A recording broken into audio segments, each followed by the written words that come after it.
welcome to People Are Everything, the show where I ask my guests, who are the 5 people that have shaped the person you are today? And today we have Bogumil Baranowski. And firstly, just the best name ever on this show. I thought Justin Castelli had it, but no, Bogumil takes the top spot. And what can I say about him? An author, investor, thinker. I don't know, described to me, and I've experienced him as some sort of guru, really.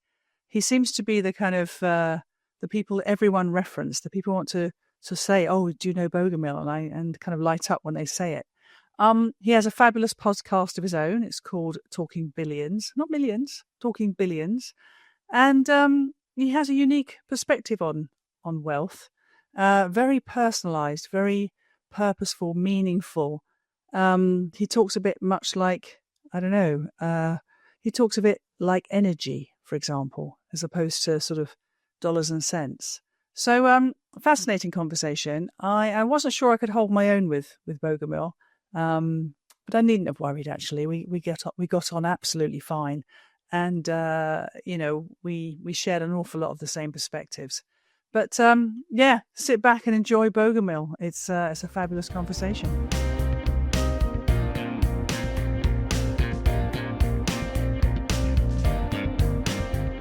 Hey, Bogumil. Good to see you. How are you today? I'm very well. I was looking forward to this. I'm excited to be a part of your show. Well, I have to make a confession, first of all, which is I have booked you as my birthday treat. Mm-hmm. So no pressure on you, but you have to keep me quite entertained today because this is actually genuinely is my birthday today. And I of course, could be, I don't know, at a spa. Mm-hmm. I don't know, some fancy lunch with pairing wines. Mm-hmm. I could be doing all those things, but no, No, today's the day.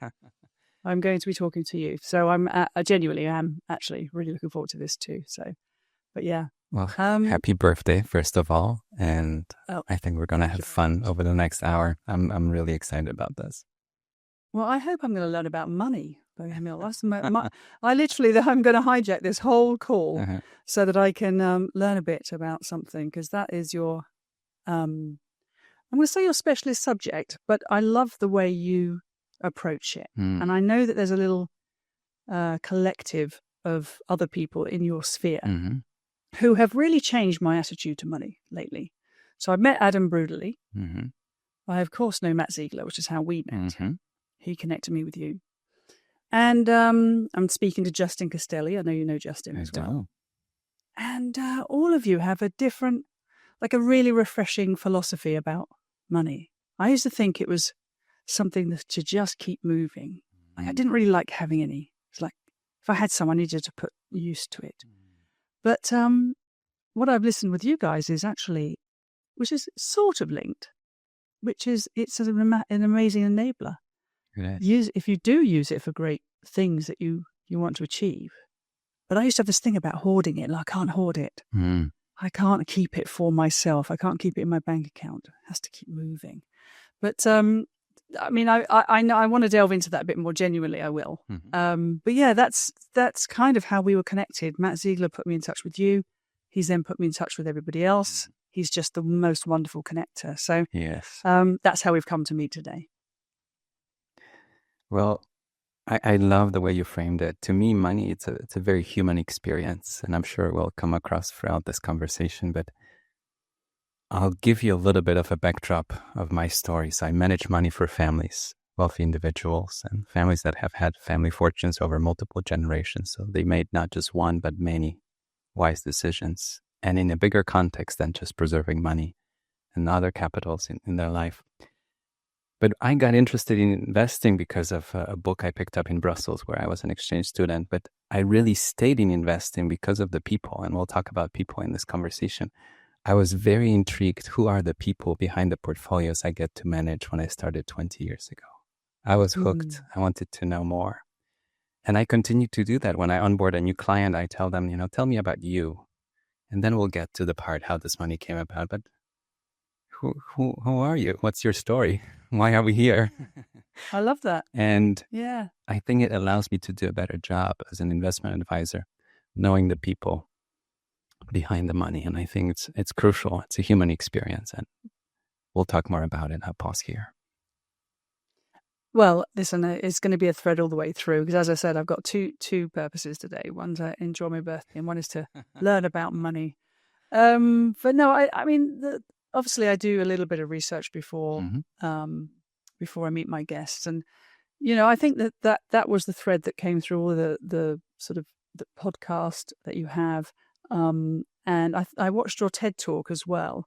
And I was a bit put off at first with the title of Talking Billions, because again, I'm just a bit uncomfortable with money. Like, I really think I am. And it's so strange because I'm surrounded by this stuff. Like, I work in private equity. It's obviously a hugely important subject. But this idea of talking billions, I was like, I don't know about that. That's a big number, billions. Can we talk a few £1,000s? That's more in my kind of comfort zone. But what I have listened to is like it's actually really, I suppose I missed the point of the empowerment part, and I missed the point about the enrichment. I saw it more as to me, it was a bit like gluttony, like too much of it. If you have too much of anything, it's going to be bad for you. But actually, no, you guys are changing my view. I just need to find a way of making some now, and I'll be right back at you, Bogumil, for some advice. But no, I am right, aren't I? It's a very different way of looking at it that you guys have. It is. It's more human with a heartbeat, and it's different. I just recorded with someone that I really admire and I like.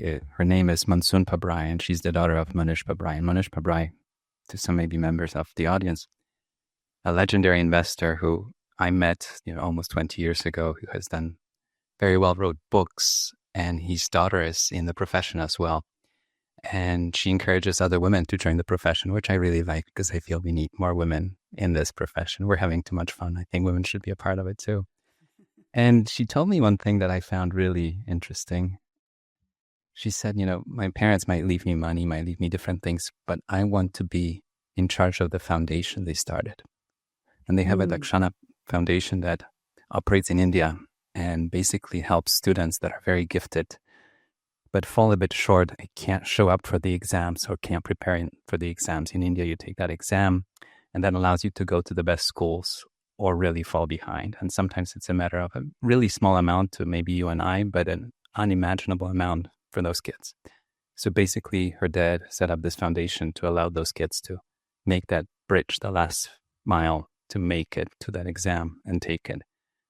And the return on investment, if you want to be very financial about it, is humongous, because those kids go from households that earn tiny amounts of money, and then they have a chance to go to the best school in India, and they immediately can have careers that they would never imagine. And they have the potential, they have the skill. So money makes a difference, and that's what she wants to continue to do.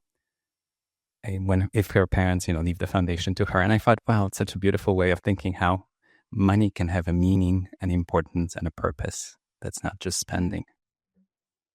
I love that. I'm sort of kicking myself a bit because I've been in and around wealth all my life.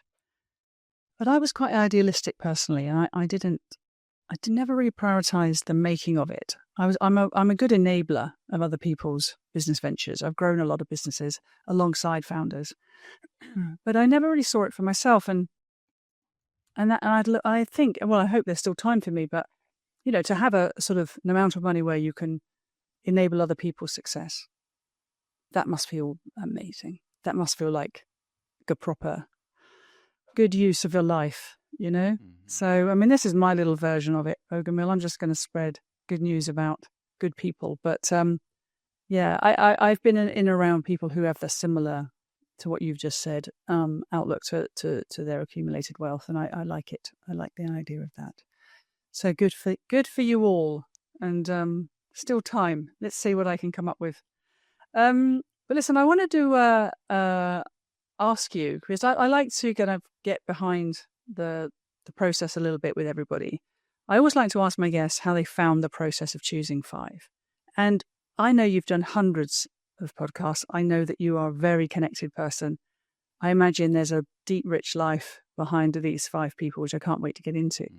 But it's like, was it easy for you, or did you run off the rough 5 just like that, or was it quite a hard task? I thought it will be hard, but it was surprisingly easy. Oh, But interesting. I'll explain how I went about it. When you asked me that question, I immediately thought that there's this idea that somebody can be self-made. I didn't need anybody. Nobody helped me. Nobody gave me anything. Look, I got here. And if you're really, really honest about it, I don't know anyone that's truly self-made. Yeah. There was always somebody there, even a teacher that told you, you're really good with numbers. I think you should spend more time on it. Or you're really good with languages. I think you should pick up a book. That's a book you should have, right? It doesn't have to be, it could have been a very tiny gesture, a little encouragement that we might have even forgotten, but it pushed us at the right time, at the right place, right? And in that sense, I mean, I could list 1,000 people that in some way said something to me or did something for me, something I knew about and something I found out about later that allowed me to progress in life or get places where I wanted to go and continue to do so. I have quite a few people in my life that I see as 1 + 1 = 1,000. You meet people where 1 + 1 hardly even makes it to number 2. Yeah. And then you have people like Matt Ziegler, who you feel like just brings so much. Right? Yeah, So yeah, I gotcha.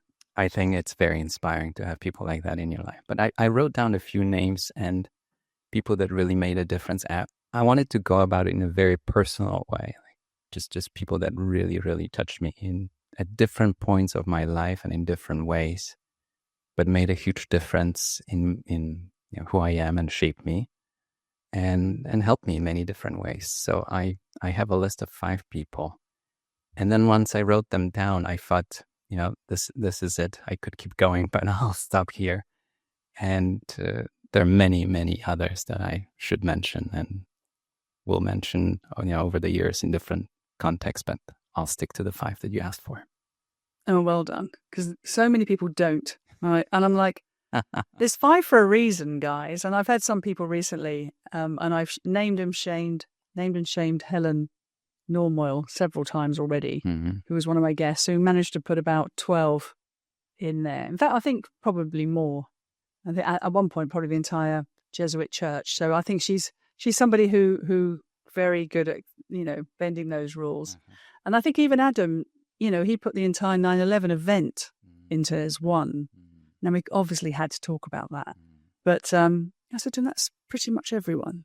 So let's see if we can keep it tight. Let's stay with 5. We'll try. All right. Well, we'll just go through the 5 then. Let's just start with number 1. Who's your first on the list? Well, number 1 is my grandmother. It's my father's mother, paternal grandmother. And she's still around. She's in her 90s. And there's so many ways that she shaped who I am today. And, just being a grandmother, but, telling stories and teaching me things without me knowing that she's teaching me things. And then her whole life, she was an accountant for most of her career. But the really interesting, in my mind, part of her life happened when she pretty much retired from accounting and took on this kind of last minute, right before retirement role that she talks about to this day. And she took over a failing senior citizen home in the town where my grandparents lived. And I remember as a kid that house. It was not a pretty building. It was falling apart. There were elderly people living there.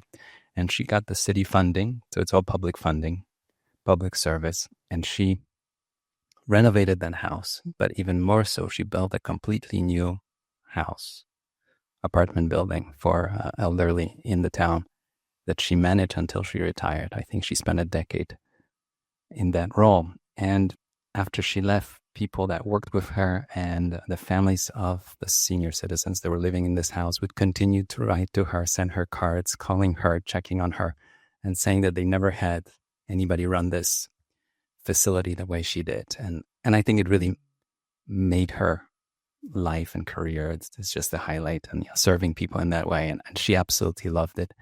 I felt like, she was busier than she could have been because of this role as a grandkid. Looking at her, she almost was like a corporate employee in a high performance career because the role took on so much of her attention. But she made such a huge difference in people's lives. So that's one building block here. The second one is, we talked about money, but I feel like I have a lot of money habits from her. And she was born in 1935, so she doesn't really remember the Great Depression, but kind of the echo of it. And then she grew up in Poland, where I was born, during the Nazi occupation. Obviously, very hard times. But money was something that was important to her in the sense that it has to be saved. There has to be a buffer. There has to be a margin of safety. She understood very clearly the difference between price and value. The price is what you pay, value is what you get. And I would observe her shopping for groceries and finding the best quality, not the cheapest thing, but the best quality, which helps me in investing when I'm looking at businesses. Finding the cheapest thing might not be the right thing. If you buy the cheapest shoes, they might not get you as far as you're going. You might have to pay up. I agree. So all those little lessons that, it's not that she gave me a book or she wrote down 12 principles, but I was just listening to her and watching her do things, and how she took out a loan to build the house that they lived in, and then she wanted to pay it off as quickly. And then she was looking at the interest rates and making deposits so that she can earn on a cash. Like, she was thinking about it. Obviously, she was an accountant, but I know quite a few accountants that are not that good on the investment side, and she was very good with that too. And I realized that it really helped her, and she managed the money for the household and left me with all those principles that then I rediscovered reading investing books. How you buy a business, how you look for an opportunity, what is price, what is value. And I thought, my grandma is no trained investment professional, but she had those principles in her DNA, and she could just pass them on in such a fun, playful way that was much easier to absorb than a book. Amazing. I mean, you don't hear that from that generation that often, particularly from a female member of the family. Mm-hmm. You don't hear that kind of. I mean, I think balancing a home budget is typically falls to women. I think even today, but certainly of that generation, people born in the 30s, managing the sort of household bills and the housekeeping, as it used to be called back in the day, was very much a tenet of the female of the head of the family. But to take it to a level of really truly understanding financial principles, that's pretty unusual, I think. And I love the idea of price and value. I don't purport to be any kind of financial whiz kid, Bogumil, but I do have a few principles of my own, which is buy well, buy once. I don't believe in buying cheap things either. I'd rather not have them. I'd rather save up and get the one I want than buy something I'm going to be either disappointed with or just won't use because it isn't quite up for the job. So I have that guiding principle. And I also very much care about things like, I remember being really young and worried about credit rating, like really young, like 14. And do you mind if I tell you a little personal story about this? Please. Is that okay? Mm-hmm. Because my dad wasn't particularly good with money for all kinds of circumstantial reasons. And so I kind of grew up with that instability of I knew what it was like to not have any. And so when I started earning my money, and I'm quite a grafter, so I've written about this before. I was that hustler type that went out and made cash money. So working on market stalls, whatever it took to get money in. And I remember saving up my first, I think it was like £100. I was earning maybe £1 an hour back then, so that's quite a lot of money. And I remember going into the bank for the first time and asking to put it into the deposit account and being very pleased with myself because I was so young. And they refused. They said, "You can't have. We don't want your money." As how I interpreted it. But what they basically said was, "Your dad has so many CCJs against him that because you lived in counter court judgments, because you live in the same house, you're too big a risk for us. They wouldn't take my money." And I was so embarrassed and so ashamed. Honestly, I've counted every penny since, and I've And I'm not a risk taker with money at all. I was the person that put money under the mat before they could actually finally get a bank account. So my relationship with money is a little bit similar. It's like just kind of take care of it. It's, it's a valuable thing. Mm-hmm. It's, don't waste it. But she sounds like she had a lot more comfort with it than I did. And then this idea of going on and just smashing it at this senior citizens home. What a wonderful thing to keep as your purpose. Mm-hmm. It's probably why she's still in her 90s. Because she had something. She had a purpose and she had a hard time retiring. I love your story, and I feel like our habits with money get established sooner than we think. Yeah. And some people say, I had guests on the show who told me that by the age of 6 or 7, a lot of those principles, emotions, psychology around money is set.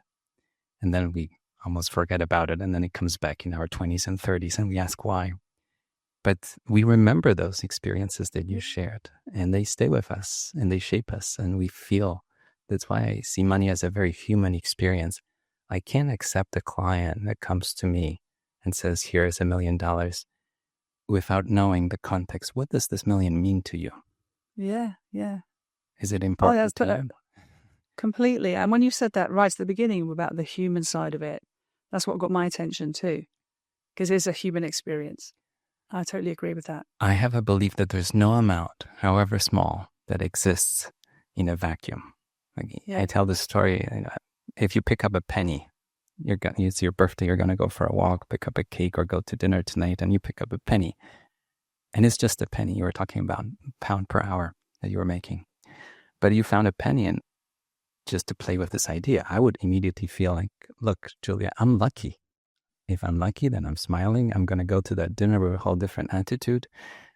But that penny immediately creates this tidal wave for your day. And it's just a penny, right? It's an emotional, it's like, look, somebody smiled at me. And imagine a larger amount that falls in your life if you inherit an amount of money like my clients do. It has an impact, and it can only have a bigger impact, not just because it's a large amount of money, but how it's delivered and how it's gifted and so on. We'll talk more about it with one of the other names I want to bring up. But it has an impact. It doesn't exist in a vacuum. Like when somebody says, here's $100, well, tell me more. Did you want me to have it? Do you feel bad about me having it?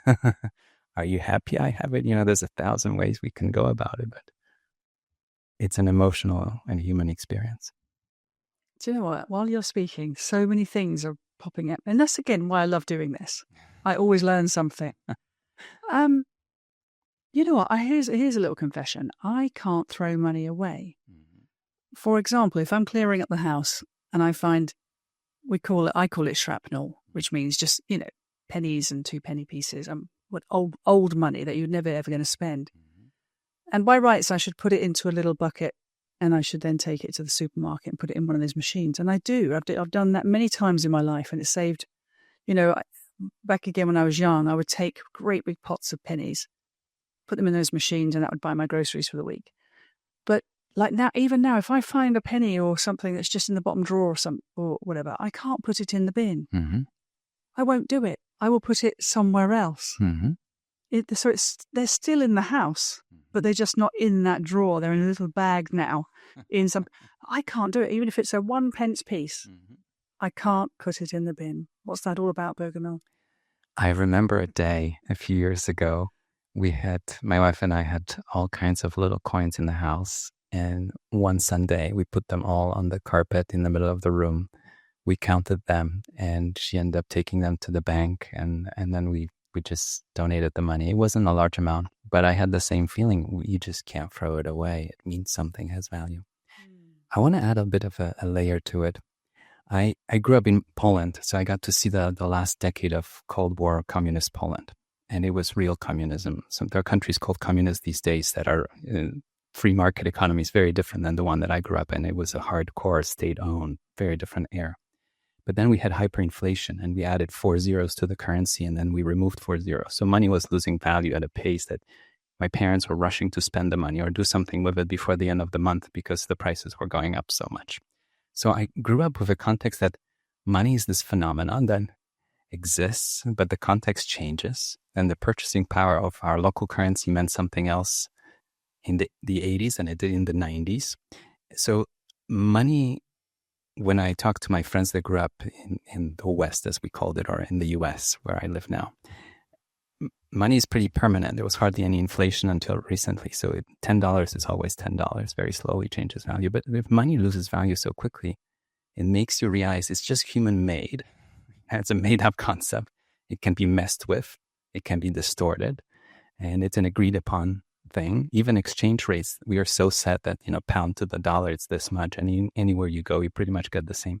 When I grew up, we had two exchange rates. One, the official government one, and then the actual one, if you wanted to buy the money from a person, it was a very high, different rate. So I realized the money is just a concept.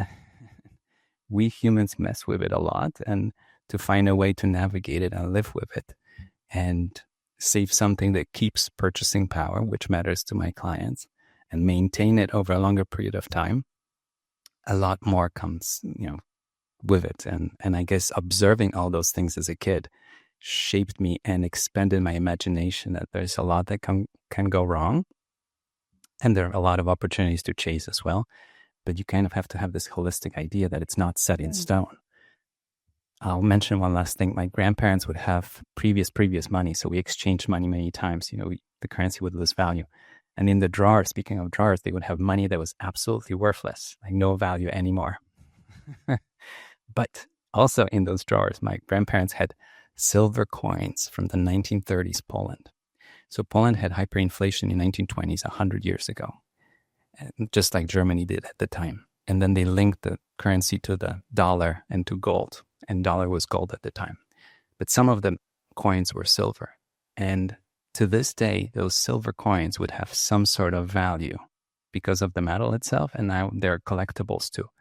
But anything else, paper money, is absolutely worthless. I think there's also a lesson there when you think about preserving wealth over a long period of time, 100 years. Yeah. Well, it is a fascinating subject. When you want to put the humanity into it, it's a fascinating subject. And I think it warms it up for me. It makes it less, I don't know, it just makes it more wholesome rather than less something. It makes it more wholesome for me. So yeah, I'm slowly coming around, Bogumil. I'm gonna look into this more. Well, I love the sound of her, and I'm glad she's still going strong in her 90s. And I think that's a really great first choice for you. All right, should we move on to number 2? Yes. Is this second one? I'll mention also that the grandma is a great story keeper. She kept family stories, and I think those stories teach us things. And I had guests on the show that specialize in collecting family stories, and spending time with my clients, I hear stories all the time. I think there's power in those stories, which leads me to my second person that made a big difference in my life. His name is James Hughes. He's a lawyer, a family lawyer, and a mentor to me and a good friend. And he has helped many wealthy families around the world throughout many, many decades of his career.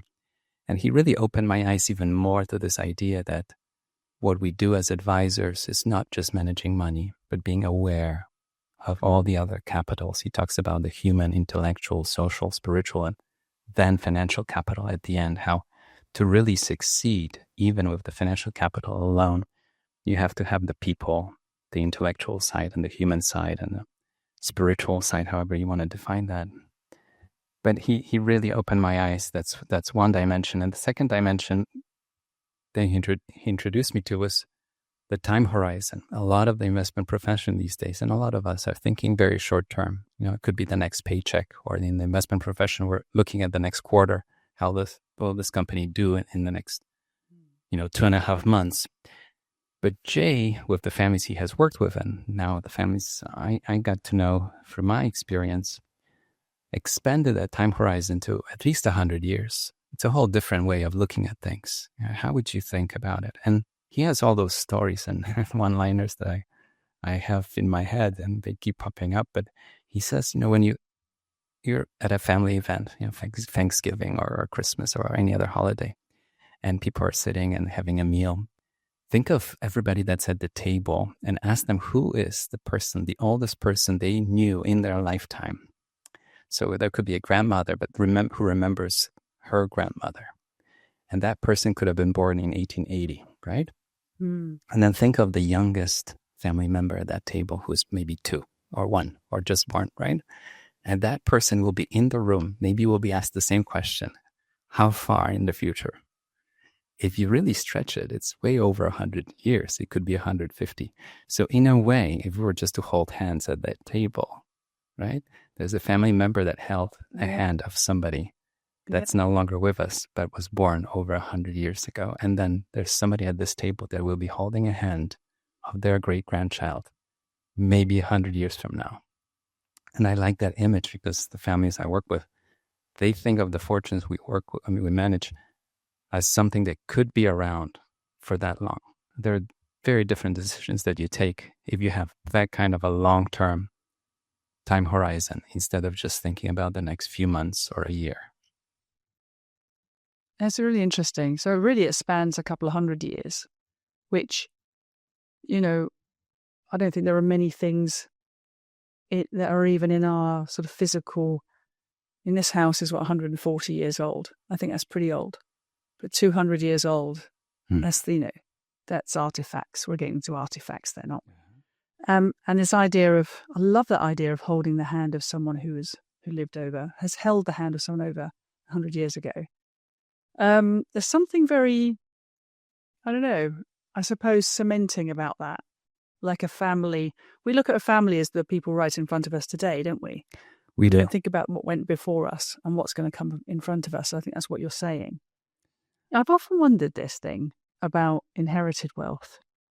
It's like, I know it sounds a really strange question, but who gets to enjoy it? Mm-hmm. And because I think about it sometimes, I think, if I leave my children something, there's going to be an obligation or a sense of obligation from their part to do something good with it because they'll know that I worked really hard for it. Yes. So I think perhaps one side of them will be going, yay, let's go for a Caribbean cruise and live it up. But I think a bigger part will be like, I've got to do this responsibly. I've got to look after my mum's legacy. So I've often wondered about people who inherit, significant, almost like, dynastic money, where people have come from big, big wealthy families.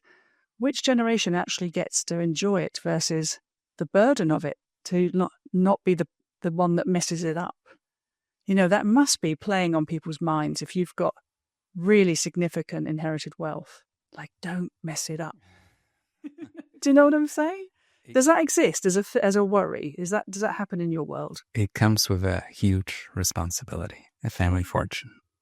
Yeah. Or, to be honest with you, passing anything on, even a family story, a family legacy that's more intangible, it comes with a huge responsibility.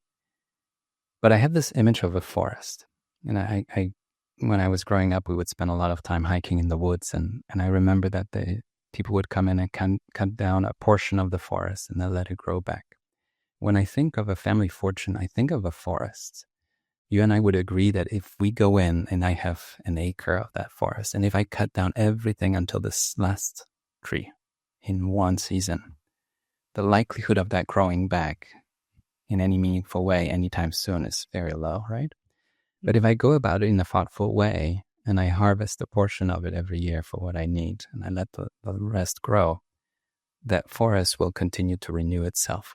With capital, financial capital, it can actually grow beyond the original size. Obviously, the forest, if it has open meadow field around it, it can continue to expand. And there's some trees that exist that continue to grow and create kind of communities, ecosystems of trees that if you don't cut down until the last root, they basically are eternal. They never die. And I think there is a way to go about managing, being a steward of a family fortune while harvesting as you go for your own needs. And if you want to donate and gift, I think that's fulfilling as well. So there's a thoughtful way about it, and there are all kinds of rules of thumbs. If don't touch the principal, that there's a certain principle, but you can live off the income. And there are numbers and different ways to go about it. But the big idea is just picture the forest. If you trim it, if you harvest just a portion of it, it can continue to grow. But I like that point that it comes with a huge responsibility. You know, people hypothesize what it would be like to have a family fortune. I sit down with families that knew about the family fortune coming or didn't know about it. But the moment you realize that you're the one making decisions, if you're not shaking a little bit. Yeah. All your ancestors looking down on you going, come on. Right? Yeah. But I'll bring up J. Hughes again, and he has this beautiful way of putting it. He says, and I'm paraphrasing here, but the size of the gift, an inheritance is a gift, is secondary, but the way you give it matters most. And he has this idea of giving with warm hands. Like if you know that it came to you with warm hands, somebody really wanted you to have it, to make it a positive experience and something that empowers you, enriches your life. It's very different than it came to you in a cold way. So it's easier to say what you don't want. You don't want that idea that we know from books and movies that you get invited to a cold room with, cold chairs and somebody reads it out. Somebody you've never met. You're in a room full of lawyers and accountants you've never seen before. And apparently there's an inheritance, and we have movies and stories about it. There's a beautiful book that I'll mention. It's called Brewster's Millions. It was written over 100 years ago, made into a movie. The book is so much better. They always are, aren't they? The books are always better. Yep, absolutely. And that book tells the story of a young man in New York who receives one family inheritance, and he's required to lose all of it, not just buying nonsensical things, but actually part with it, completely lose it within a year to receive a much larger inheritance. So it's a family disagreement that's being settled with the help of this young man that's completely unaware of the context in the story. He spends a year trying to lose it, and he's really ready for the actual inheritance. And he doesn't really even want it. But anyway, there's a huge lesson in that book, because I think every family member that knows of an inheritance coming or is already a part of it, to read it, because the truth is that in real life, we don't have a second chance. The first inheritance is the inheritance. It's not something you can just try it out, feel it out. And when the real one comes, I'm going to be prepared. This might be it. This is it. So if you're not shaking a little bit, I think it's a dangerous place to be. Well, I remember my dear old dad. He's long gone now, but he said to me once, "Well, yep, I'll be leaving you basically my bicycle." And I went, "Your bicycle?" I said, "I bought that." And he looked at me and he went, "Oh yeah, so you did. Oh well, I'm leaving you nothing then." And you know what? It never worried me. I've never had had a small inheritance once from a dear friend, and I actually used it to buy a watch that I just love, and I'll wear it now and then if I need a bit of superpowering. But generally speaking, every penny I've ever had in my life has been earned, and there's something nice about that. Mm-hmm. I don't suppose I've got any long lost cousins or relatives out there that are going to sit me down and I'm going to be in a cold room someday with a lawyer in front of me. But I often wonder about it. I often think, gosh, what is it like? But it's sort of, I've always thought it must come with as much empowerment as it does responsibility. So you just confirmed that. But people like you exist now, and people can be helped, can't they, to navigate it? And it can be very, very overwhelming. I'll mention, I got to meet families that have had wealth for 200 years. The original wealth was created when Beethoven was writing his symphonies. The original portion was created at the time and continued in various ways through many different branches of the family. And they have stories and lessons and ups and downs, obviously, over the last 200 years. I think the phenomenon you and I are talking about today, it used to touch very few people 50 years ago, 100 years ago, 200 years ago, just a handful of people that we know from the books and stories. But I think, and I know that more people will have wealth acquired throughout their lifetime, and there will be a massive wealth transition happening in the next few decades. It's a statistical fact. We just created more wealth, more households have something, and the amount is kind of secondary. It could be life-changing for that particular family. It's the $5,000 or the $10,000 they didn't have, but it will allow them to think of the choices they have in front of them. Or it could be 10 million or $1 billion. I don't know. But the amounts in different life, in different contexts, in a different family, even smaller amounts can be life-changing. So I think more families will be wondering, first of all, how do I leave it? How do I gift it with warm hands? And the part of receiving that we don't talk about enough, it's hard too. Are you ready to, right? Are you ready to receive it? And obviously it's a lot easier if it's in a warm context where you knew you were given in a way that's warm and you're prepared for it in a certain way rather than the opposite. And I think it's easier, but still, you want a little bit of context. And I think there's many layers to it. And I had guests on the show who mentioned how these days we could have 4 generations living at the same time, which is also very unusual. But it also means that inheritance arrives very late for tax purposes and other planning. It might be a late life decision. So somebody in their 50s or 60s receives an inheritance where they've done everything they wanted in their life. They're slowing down a little bit, and now they receive a life-changing inheritance. It's as tricky in a different way as receiving it at 19 or 20, right? It's a different context. But I think there's so many different layers and thoughts about it that we talk about the sandwich generation that's kind of in between. They're waiting. Their parents are waiting, but they're waiting, and the grandparents are not ready to give it and pass it on. And it doesn't have to be just a tax, an accounting, an investment decision. It's a human decision of passing wealth on to another human. God, there's so much, actually, isn't there? I mean, again, while you're speaking, I'm thinking of all the other human layers. There's grief. Because, of course, 9 times out of 10, you've received a lump sum like that because somebody you love has died. Yes. And then there's all the emotion wrapped around that. Then there's possibly other emotions around money if you haven't, like you say, prepared for it. I think the more I listen to you and the more I open my mind to all of this, it's absolutely, money's a bit like, as a human experience, it's a bit like love. It's a bit like food. Yes. It's a bit like, I don't know, sunsets. You know what I mean? It's like it's a deeply emotional human experience. So blows my mind, Bogumil. Honestly, I'm late to the game, but I got there in the end. But I really love how you talk about it. It's such a refreshing way. Other than let's just talk about P&L and bottom line and profits and losses and all the kind of financial language that we're all used to. So good old James. Okay, should we go on to number 3? Yes.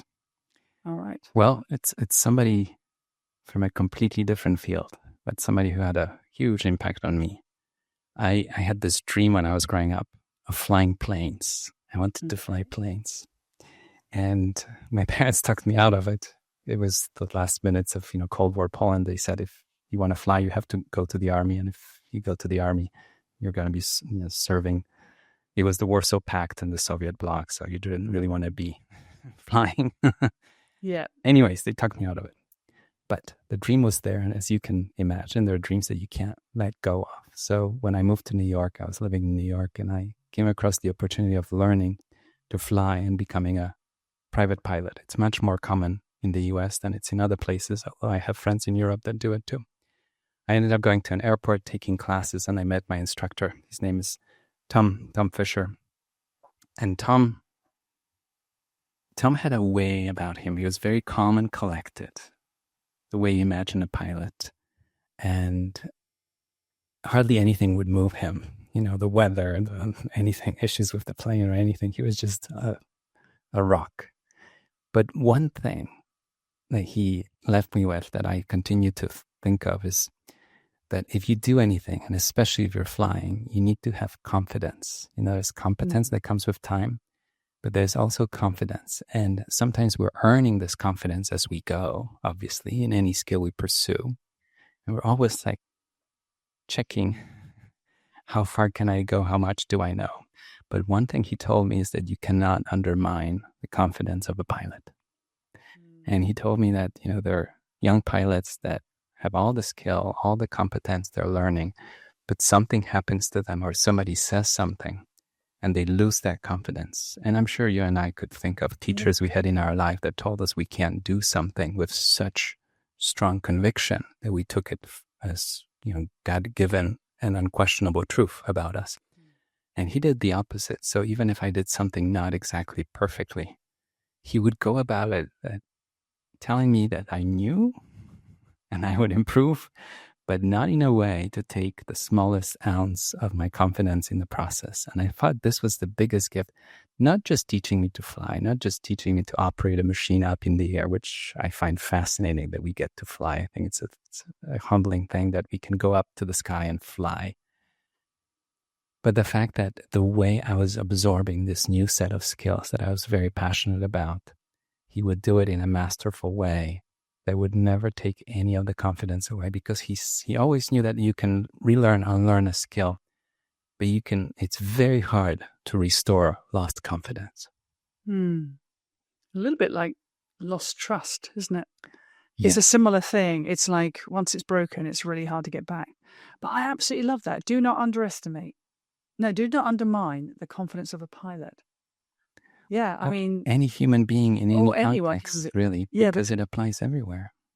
But I love the fact that it was applied initially, so that because we can all understand that immediately. Yeah, you don't want to undermine the confidence of a pilot, but once you've grasped it, you're like, or anyone, because it's so obvious, really. Because that person will just not thrive. I mean, again, I keep kind of adding in my own personal anecdotes, but you're triggering lots of thoughts for me. I was told in my 20s that I would not be able to do sports anymore. And I wouldn't be able to have children and all these kind of things. I hurt my back really badly. And I did go on to have 2 children, and I do do sports. But my confidence in my 20s was absolutely shattered. Like in my body. I was not confident in my body. I thought it would not hold me up. And I spent decades worrying about that. I used to say, when I'm older, you're going to carry me around in a bucket. This was how I used to express it. And now I'm in my mid-50s and I've never been stronger because my confidence has been put back in. But only recently, I met a physio who said to me, your problem is your confidence. And he said, I'm going to reassure you and I'm going to make you feel confident in your body again. And he succeeded. His name's Dean. And I credited him in my 5. Because he completely changed my relationship with my own body. I now trust it. I now believe in it. I know it's going to hold me up. It's going to do the things I ask it to do. And that's what came to mind when you said about that, which is when someone quite early on, because in other aspects of my life, I'm supremely confident. But that was one piece that has always been with me. And yet it can be recovered, but you have to have, somebody has to really want to and really invest in you to bring you back up. So I love that. And Tom sounds like, did you learn to fly, firstly? Yes. I did? I did. I have my license and I fly. So I pursued the dream and I feel like I'm a fairly competent and confident pilot. And it's one of those pursuits that the learning never ends, as you can imagine, right? Because there are different planes that you can fly. These are small planes. But also the environments change, the places change, the setting changes, the weather changes. You never sit in a plane and say, this is just the way it was last time. Every day is different. Even you are different. And there's a lot of introspection when you're a pilot. You ask yourself, how do you feel? And it's also confidence to say that I'm not up for it today. You get to the airport, you schedule the flight. And obviously, if you're a commercial pilot, it's a different world. But if you're a private pilot, you can say, I'm just not up for it today. I don't know. I'm off. I'm tired. I haven't slept. I'm thinking about a phone call I have to take later. And when you're flying, and it applies to sports too, and many other pursuits where you just have to be so present and 100% available to what you're doing right now. You can't fly a plane, being half present. It requires your full attention. And there are things that change, and you're listening to all the sounds, and you get, physical feedback from the plane when you're taking off and when you're landing. You can't be just 10% there. It's not like that. It doesn't work that way. You have to give 100%. If you don't have it today, that's fine, but you have to say, I'm not up for it today. And he would always tell me, it's your call if we're going to go up or not. And I really like it because there are moments in life where you have to ask yourself and say, I'm just not up for it. And obviously flying is extreme because it is a life or death kind of situation. We don't have to be up in the sky, especially as a private pilot. You don't have to. You can sit, go to lunch, and don't leave this earth. So it's a choice. But there's something about being in the sky and looking at the world from that perspective that takes us up. I've met so many pilots outside of the airport in my life that are in different kinds of fields. And I mentioned to them I fly, and they say, I fly too. And when you meet another pilot, it's something they had to do. It was their passion, and they all have all kinds of stories about flying. It's something that some of us have to do, and I'm sure there are other pursuits that other people have to do, but it's something I had to do despite of my parents' recommendation not to do it. I'm up in the sky. I love it. I love that. And I love the idea of it being, it's almost like a performance. Like, it is. Flying is a performance. And you made me think again of my dear friend Brian. I spoke to him today, actually. My friend Brian is 92, and he only just stopped flying. Wow. He flew up until COVID. And then the only reason he didn't fly after that was because his license lapsed. Mm-hmm. And then he couldn't get an appointment to get another one. And I think he got to about 90. No, he would have got to about 89, something like that. And he just gave up himself. Forget it then. I can't seem to get an appointment. So he just, hung up his wings, as it were. Wow. But he absolutely loved it. It was like you say, if you're a pilot, you have to fly. And people like me don't understand it. I look at him and go, just don't. I have to. So, but no, and I always phone him if there's been an air incident because he always has an opinion. He's fascinated by aircraft and he understands it so well. And even at 92, he's talking me through, there was that awful crash in India. He was talking me through all the bits and bobs that he's garnered already. And he's as sharp as he ever was. He was like, this bit, that bit. And it's in your blood, I think. But I love the idea of it being a sort of a euphemism for presence. And, there is no, a bit like you say, playing on a soccer field and you're, performing. I think that's what I took from that anyway, when you were speaking. So, good for you for seeing you through your dream, though. That's amazing. I also think that flying made me better at life and better at investing, and especially at investing. And there are moments when things can get tough, the market sells off, people panic. The pilot cannot panic. There's no room for it. No. But I'll add that, people think that pilots are very calm and collected and their voice is my voice might have even become slower and calmer because you talk on the radio and you talk to the towers what you need, what you want, or you talk to other pilots. But I think it's the traffic controllers that are the calmest people up in the sky. They're actually in the tower, not really in the sky, but they are in the sky. Yeah. And I've talked to many who helped me quite a bit when I was a student pilot, and I would tell them, listen, I'm a student pilot. I've never been to this airport. I need some help. And even that, having that confidence that you can say, this is the limit of my abilities. I can do it, but I need your help. In life, in so many situations, we're taught not to say, I don't know. Yeah. But as a pilot, a confident, competent pilot, you say, I haven't been to this airport. Can you run me through what to expect? And they say, well, we have commercial airlines coming in and this and that. And they'll tell you quite a bit. They are in your shoes for those few minutes. And many of them are not even trained pilots, but they have the gift, the talent, the imagination, and the skill to be with you in your headset for those next 10 minutes when you really need them. Ask for help. That was the lesson I took away from it too. Yeah. I love that. I love the intimacy of that too. They're almost like ethereal presence as opposed to real people even. It's like this disembodied voice in your head saying, you'll be fine. It's funny that you say that because I asked Tom if I can go to the tower and see the people I've been talking to for the previous few months when I started. And he said, sure. So we went to the tower and I met all the people, the faces behind the voices that I knew. It's pretty cool to see the people that have been with you in those moments. When sometimes I was nervous, I'll have to say that, but they were there for you.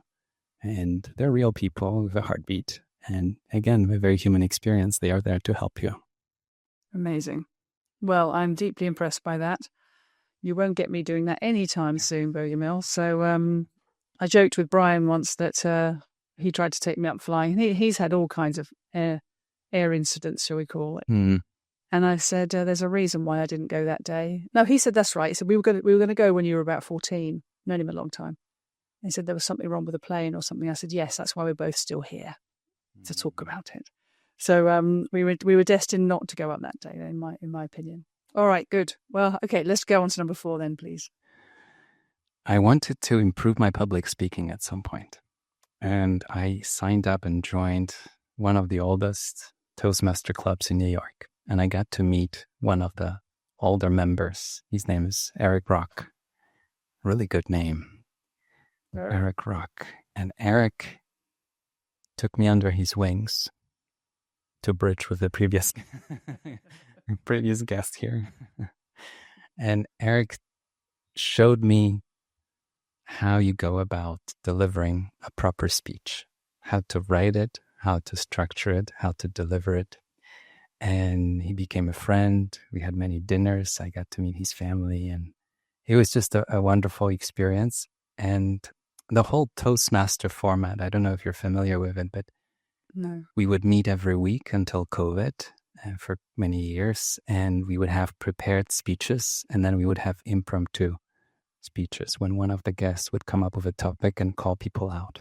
So you were training kind of two sides of your brain. One is the structured framework of what I'm going to talk about, and the other one, we throw in a very unlikely and bizarre topic and still have something to say about it in a way that's engaging, interesting, and it's not just talking. So he really helped me organize my thoughts, and I think had a huge impact on not just my speaking, but also my writing and turning the ideas that I see or hear in my head and putting them on paper or sharing them with other people, which I think is very important, not just with my clients, but with people in general. And I think in many ways, this experience with Eric encouraged me and probably led me even to this podcast experience, which is public speaking in this context and format. You're listening, you're responding, you're very present, you're aware, you're prepared, you have your questions, but then you let that unexpected element to show up and you go with it. And so I have a lot of his lessons in my head. One thing that he told me was, you never show the audience how the speech came about. You just deliver the speech. And I really thought about it, because there are moments when I want to show people how the podcast comes about or how this article came about. So I've been breaking Eric's rule a little bit, and in my writing or in my podcast, I do a little bit of a sneak peek how the end product. And he would say, in a proper public speech, you never tell them, you never show them behind the curtain. The speech is the speech. You never tell them how it came about.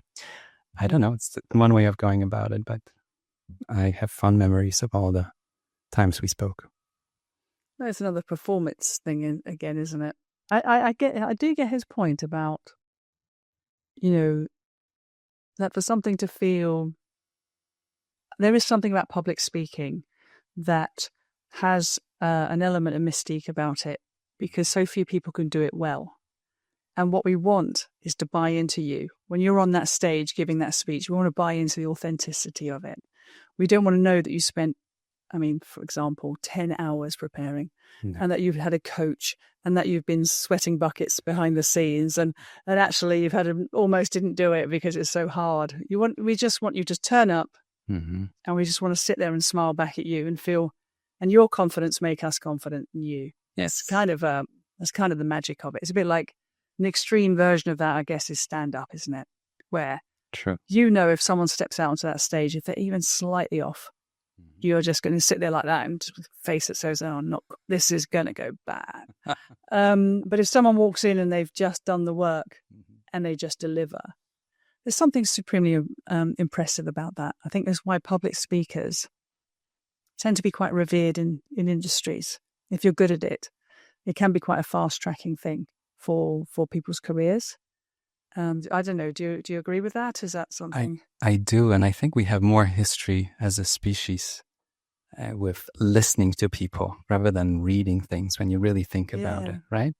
Literacy as such, it's a very recent phenomenon that most of us can read, and it's still not the case all over the globe. There are places where it's not the case.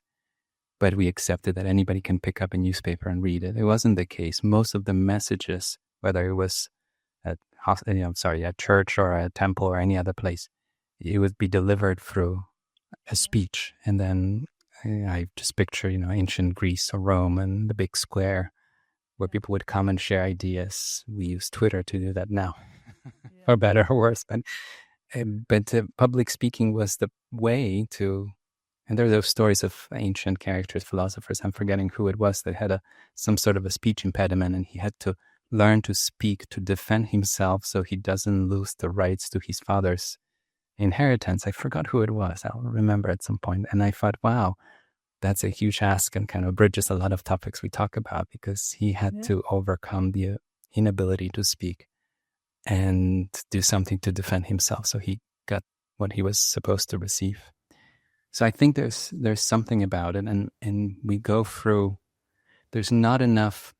So I went through the traditional schooling and college and grad school, but I never really had anybody sit down with me and tell me how to deliver a speech. When I say a speech, even a presentation, we use PowerPoint as kind of a help. I have 10 slides, I'll walk you through it, and everybody falls asleep. That's not the way to go about it. You have to find a way to relate to the audience. But I do want to mention that you don't have to be some sort of a genius or a master at delivering a speech. Sometimes an authentic story can touch hearts, even if it's delivered in a way that's imperfect. Even the speaker that chokes up a little bit or tears up halfway through it, you feel like, I know exactly what you were going through. And even if, right? So it's not that we have, actually, if the speech is so perfect that it could be delivered by a machine, it's a speech we don't resonate with. Again, it's a human experience. We want to feel, how did it feel? Was it really hard, what you were going through that you're sharing right now? We want to feel how the speaker felt.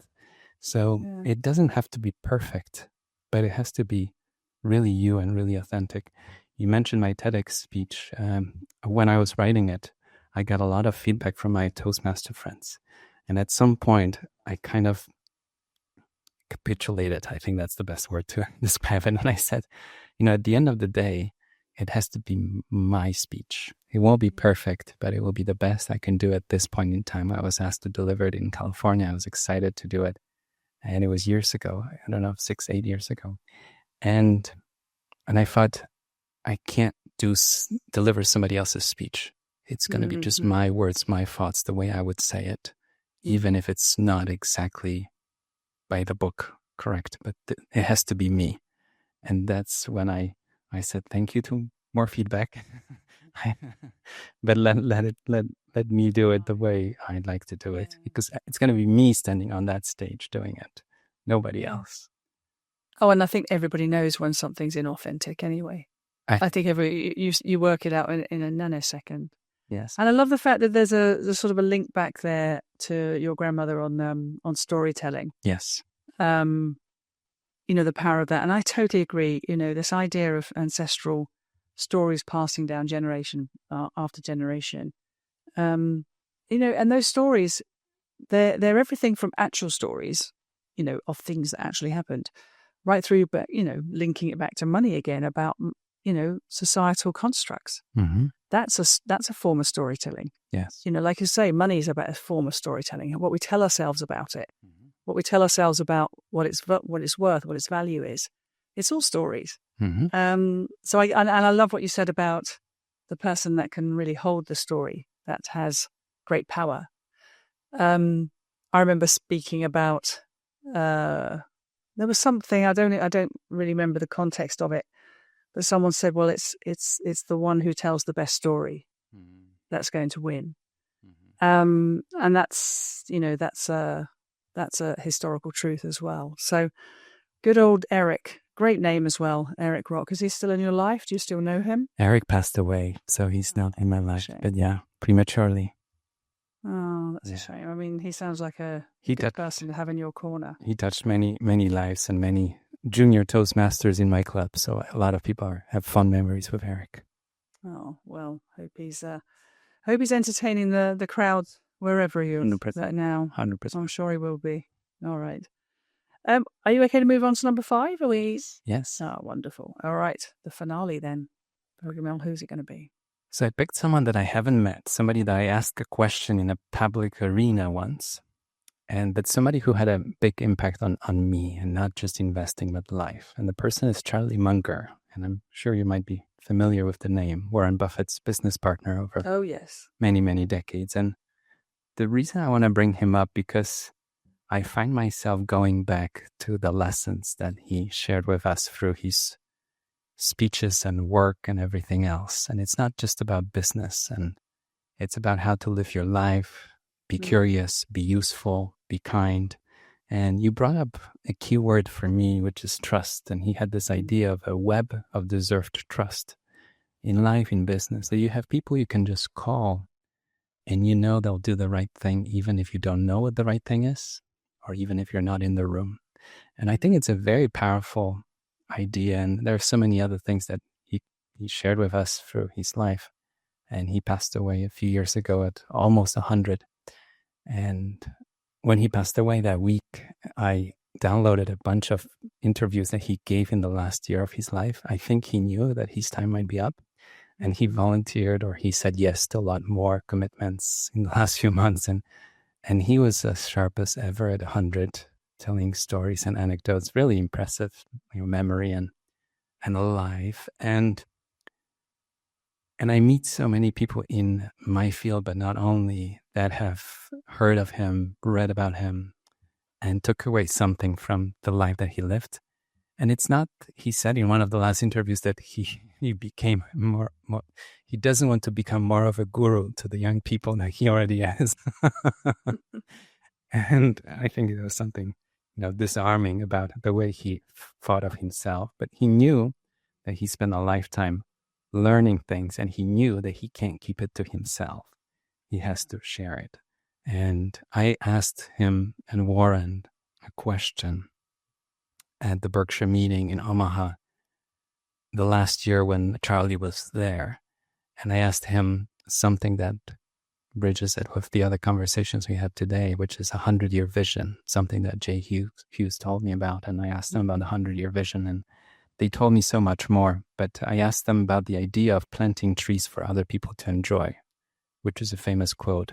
Yeah. But when Buffett wrote a little article when Ben Graham, who was his mentor, passed away, he said of Ben Graham, who was the father of value investing from way back, that he was the person that would plant trees for others to enjoy. And when you think about a family fortune, and we talked about the forest, what we're trying to do here, what we're really doing, is planting trees for others to enjoy, even the people we will never get to meet.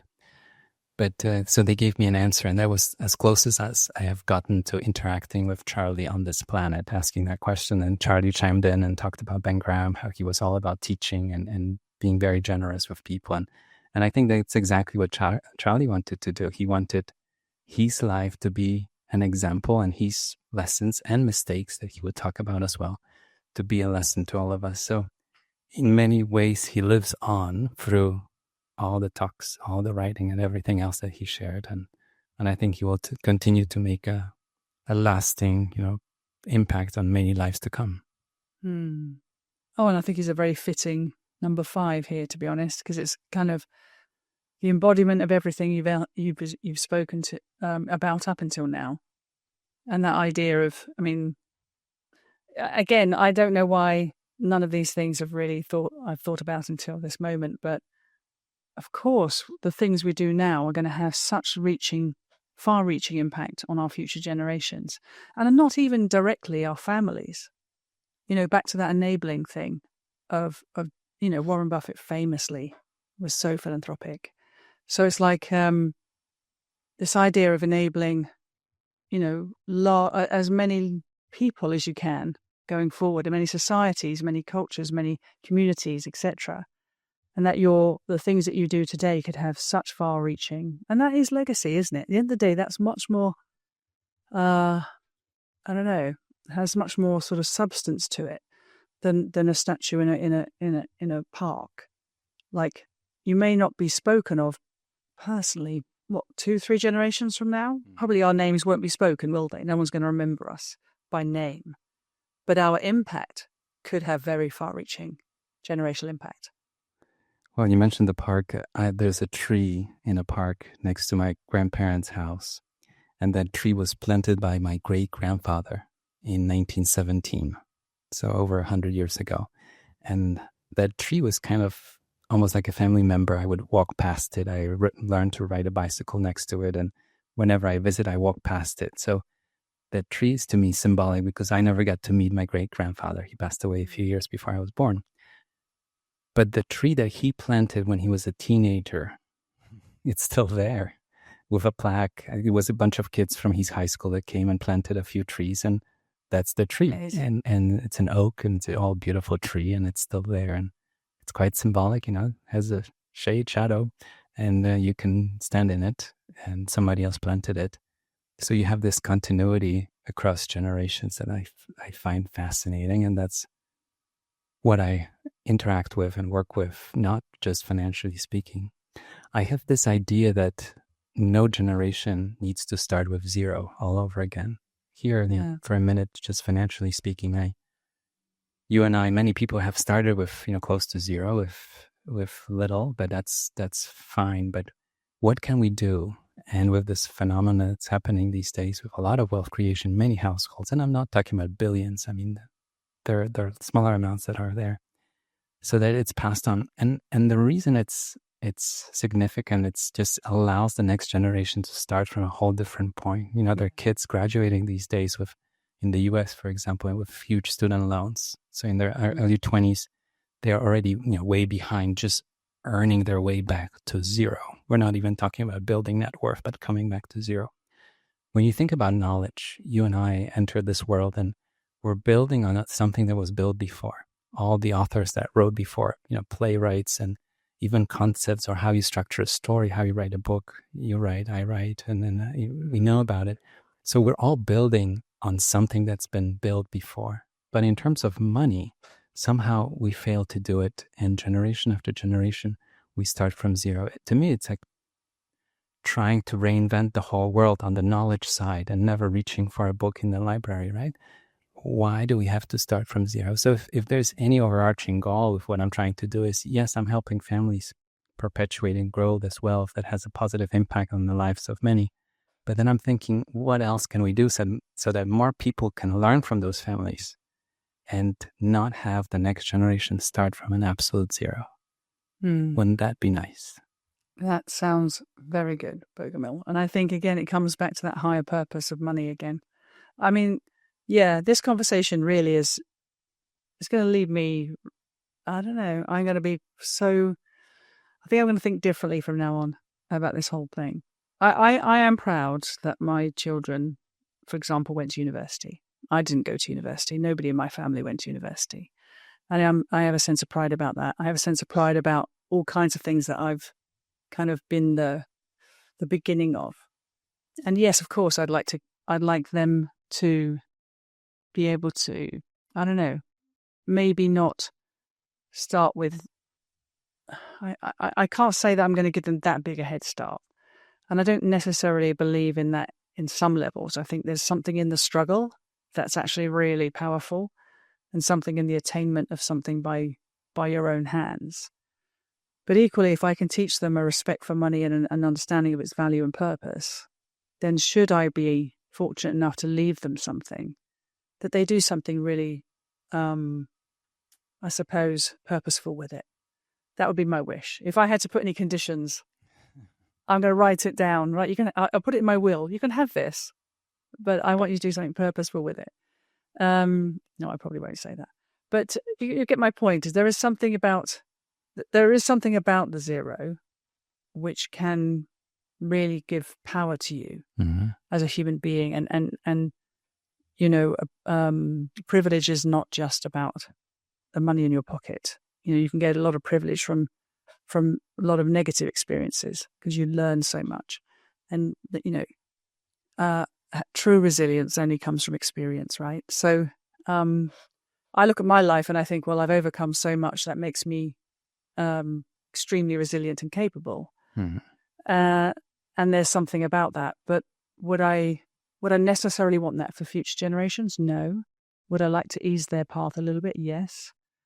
But I would still want them to have some level of pursuit and kind of trial and challenge and struggle. I do believe in that a little bit, but now I'm sort of doubting myself because I've always, like going back to what you said right at the beginning, the stories we tell ourselves about money and the stories we tell ourselves about all kinds of things. I think that was embedded in me very, very young, and maybe it's time to let that one go. Anyway, Bogumil, I could talk about this all day. I think we do need to move on to the next bit, which is I love to ask, there are certain things here. We've talked about this already, how so many of these people have inspired you and invested in you and sort of shown you the way. I always like to ask my guests, now we've talked about these 5, is there any things that really leaps off the page and says, all 5 of them taught me this, or I definitely got this aspect of myself from this person or this person? I think more than one thing.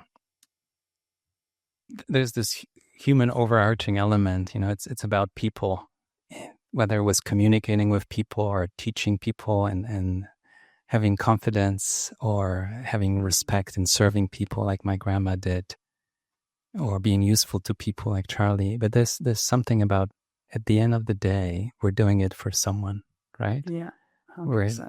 Hopefully we're not just doing it for the paycheck. I think we're doing it for something greater than that. And there's so many moments when I go out of my way to help clients with things I never bill for and nobody knows about. And they might not even know, but it's been done and made a difference. And I don't even, feel very privileged that I can think that way, that I did it. It's almost like climbing a mountain. Nobody knows you climbed it. Is that still worth it? And I feel that it is. Somebody asked me that question. Yeah, absolutely. And I feel like even if nobody knows you climbed the mountain or you did something right for somebody. And I know people that gift my books to other people and don't even tell me that. And then I find out.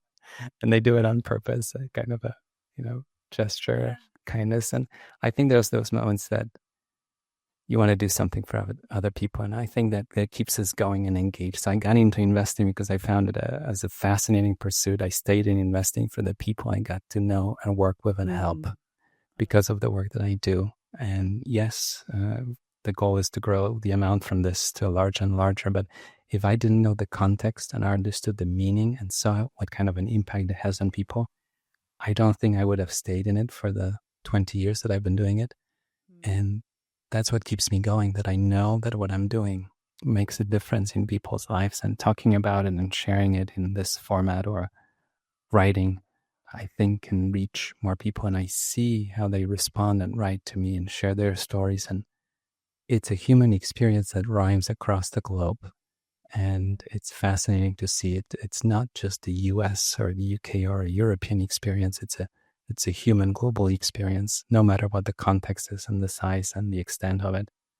We're interacting with this phenomenon, and at the end of the day, it's people in our life, the 5 or the 1,000 that made a difference and made us who we are. Nobody's self-made. We're going to get no argument from me, Bogumil. I think it's the title of this podcast kind of gives my opinion away, I think. And I've said in the past, I think it was when somebody asked me why I was doing this, it is to celebrate that people are literally everything. They are the motivation, like even what you said about why you're doing it. I don't think anybody, rarely do people make wealth for themselves. Mm-hmm. Even if they tell themselves that that's what it's for, it's not. It's to probably, provide for, protect to, or impress even, or even make someone, feel something through what that money can enable. So absolutely, that thread's come through all the way through this podcast, that it's a human experience, and I really like how you summarised that. And you kind of answered my second question, rolled up in that, which is, how are you going to take all this forward? And this sounds like this is your purpose. This is what you do. And I can't see it stopping anytime soon, unless you're going to tell me you're going to become a commercial airline pilot. I find so many ways to, go about. I like the idea that if I find something useful, I have to share it. And maybe that rhymes with Charlie's approach, that if I come across a lesson, a challenge with a client that we're trying to solve a problem.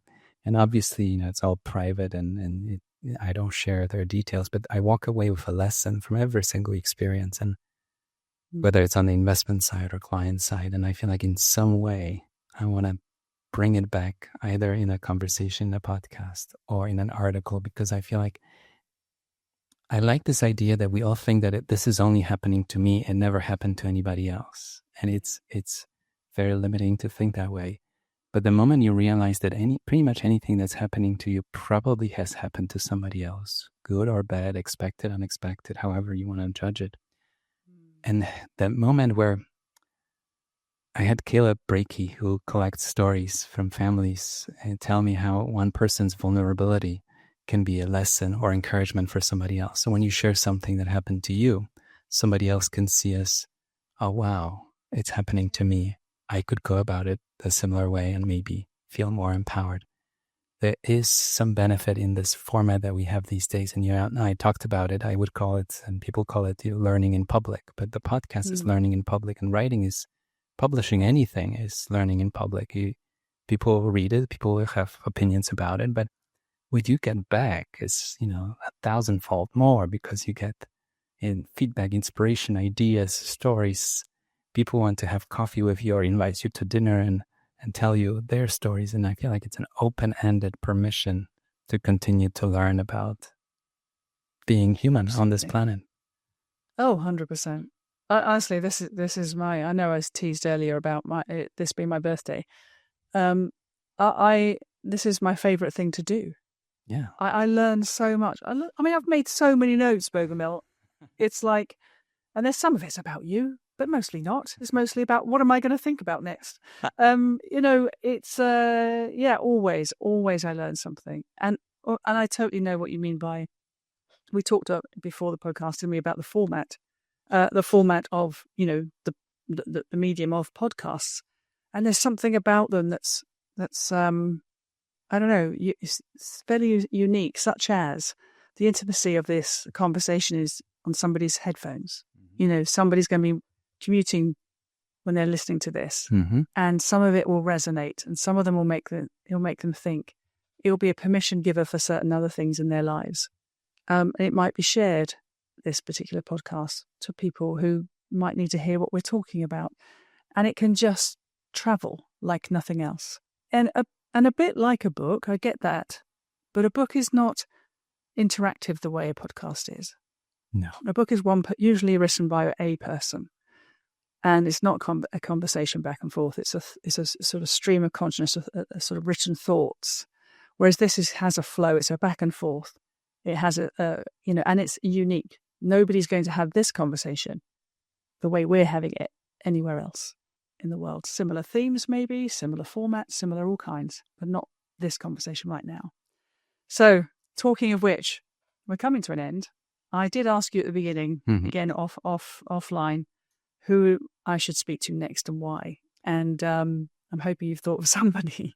I have. By this point. I have. Good. I think you should have Monsoon Pabrai on the show.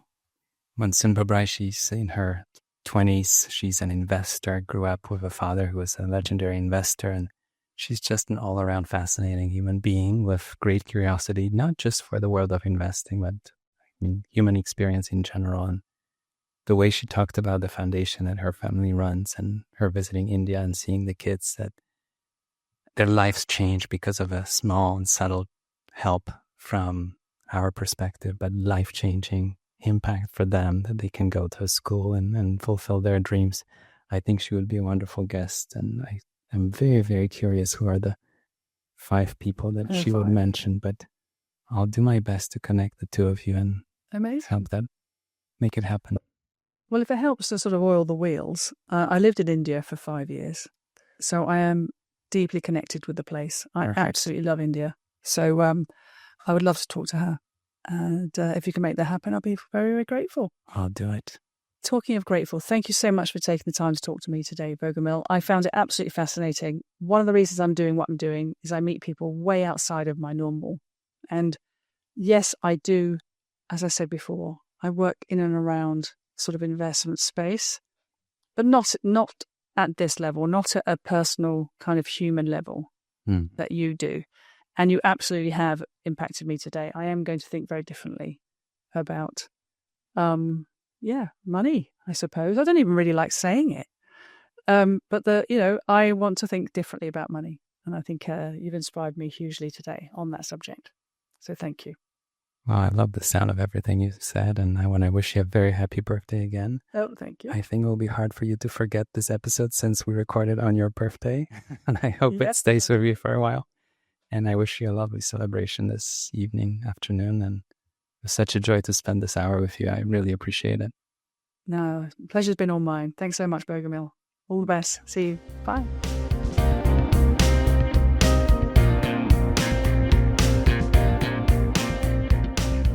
The fabulous Bogumil Baranowski there. I told you you'd enjoy that one.